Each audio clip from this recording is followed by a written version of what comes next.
ये पोइम एक सच्ची घटना पर आधारित है। इसमें कोई भी तथ्य काल्पनिक नहीं है। नमस्कार दोस्तों, मेरा नाम DSR। तो विवेक भाई, पोइम इस कदर है, सुनिएगा। मैं उसकी माँ को अपनी माँ मानता हूँ। मैं उसकी माँ को अपनी माँ मानता हूँ। उसे आज से नहीं 8 साल पहले से जानता हूँ। वो हमें अपना माने या ना माने कोई बात नहीं। वो हमें अपना माने या ना माने कोई बात नहीं। हम तो उन्हें अपना मानते हैं और हम उन्हें आज से नहीं बचपन से जानते हैं। हम उन्हें आज से नहीं बचपन से जानते हैं और इन रिश्तों की बागडोर में हमें भी उनसे एक रिश्ता बनाना है। हमें मालूम है उनकी माँ के कोई बेटा नहीं है।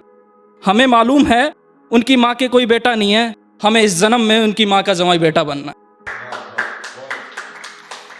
हमें मालूम है उनकी माँ का कोई बेटा नहीं है। हमें इस जन्म में उनकी माँ का जवाई बेटा बनना है। वैसे तो ज़्यादा बड़ी ख्वाहिशें नहीं है मेरी। बस भगवान से इतना मांगता हूँ, इस जन्म में नहीं हर जन्म में उसकी माँ के जवाई बेटा बनने का सौभाग्य मांग। सुनिएगा, उनके छोटे से परिवार का हिस्सा बनना चाहता हूँ मैं। उनके छोटे से परिवार का हिस्सा बनना चाहता हूँ मैं। और जो कमी महसूस होती है उनकी माँ को बेटे की, बस वही पूरा करना चाहता हूँ मैं। इस जन्म में बस उसकी माँ का जवाई बेटा बनना चाहता हूँ मैं। तो उनकी माँ से मुझे कुछ कहना है कि उसकी माँ से बस इतना कहना है। उसकी माँ से बस इतना कहना है, अगर किस्मत में ना होता हम दोनों का मिलना। उसकी माँ से बस इतना कहना है, अगर किस्मत में ना होता हम दोनों का मिलना तो 8 साल बाद हमारी बात ना होती। और कुछ तो ऊपर वाले की भी मेहर है, की भी मेहर है, वरना दोनों की काश सेम ना होती। अब तो बस आपकी हाँ का इंतजार है। हमें और कुछ नहीं चाहिए। इस जन्म में तो आपका आशीर्वाद और आपकी बेटी का साथ चाहिए। तो विवेक भाई सुनिएगा कि अक्सर क्या होता है कि लोगों के बारे में सोचने लग जाते हैं।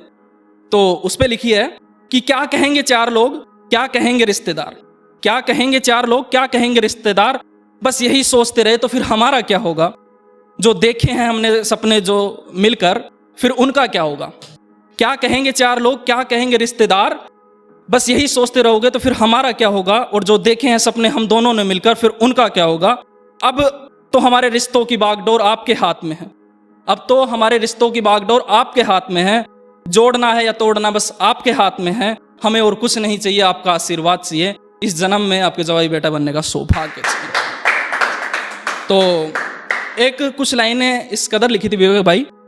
तो क्या था कि अक्सर लोग मुझे कहते हैं कि यार बड़ी दाढ़ी मुझे रखता है, क्या बात है कुछ। तो उनको मैं कहना चाहता हूँ, जैसे कि आपके भी है, राजपूत हैं हम, ये रुतबा रॉयल्टी तो हमारे खून में है मेरे भाई। और ये दाढ़ी मुझे कोई बियर्ड ऑयल लगा के नहीं आई मेरे भाई। ये तो राजपूत कुलवंश की निशानी है मेरे भाई। तो विवेक भाई क्या होता है कि जब हम किसी का सुनते रहते हैं तो वो सुनाता रहता है। उनको अगर पलट के जवाब ना दे तो उसको रियलाइज ही नहीं होता है। तो उस पर लिखा था कि वो सुनाती रही हम सुनते रहे। हमने जवाब ना दिया तो वह हद पार कर बैठे। हमें रिश्तों की कदर थी इसलिए हम चुप बैठे थे। और वो हमारी खामोशी को अपना गुलाम समझ बैठे। शुक्रिया विवेक भाई, बहुत बहुत धन्यवाद आपका जो आपने TRD में हमें बुलाया। धन्यवाद।